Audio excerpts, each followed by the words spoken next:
بھارت کے غیر قانونی زیر قبضہ جموں کشمیر میں کل جماعتی حریت کانفرنس نے کہا ہے کہ معروف نوجوان رہنما برہان وانی شہید جموں کشمیر پر بھارتی قبضے کے خلاف کشمیریوں کی جدوجہد کی علامت ہیں۔ کل جماعتی حریت کانفرنس کے ترجمان ایڈوکیٹ عبدالرشید منہاس نے برہان وانی کی شہادت کی 8ویں برسی کے سلسلے میں سری نگر میں جاری ایک بیان میں شہید رہنما کو کشمیری نوجوانوں کے لیے ایک رول ماڈل قرار دیا۔ بھارتی فوجیوں نے برہان وانی اور ان کے 2 ساتھیوں کو 8 جولائی 2016 کو ضلع اسلام آباد کے علاقے کوکرناگ میں ایک جعلی مقابلے میں شہید کیا تھا۔ ترجمان نے بھارت کی طرف سے نہتے کشمیریوں پر جاری ظلم و ستم کی مذمت کرتے ہوئے کہا ہے کہ برہان وانی اور تحریک آزادی کے دیگر شہداء کی قربانیاں ہرگز رائے گاہ نہیں جائیں گی۔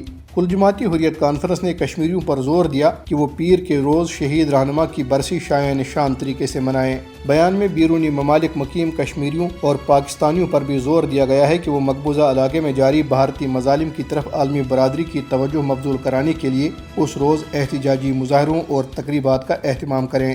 ادھر کولگام کے علاقے مڈرگام میں ایک حملے میں ایک بھارتی فوجی ہلاک ہو گیا۔ واقعہ اس وقت پیش آیا جب بھارتی فوجیوں نے علاقے کو محاصرے میں لے کر گھر گھر تلاشی کی کارروائی شروع کی۔ کٹھوا اور ادھمپور اضلاع میں پیش آنے والے سڑک حادثات میں بھارتی بارڈر سیکورٹی فورس کے ایک اسسٹنٹ سب انسپکٹر سمیت 2 اہلکار ہلاک ہو گئے۔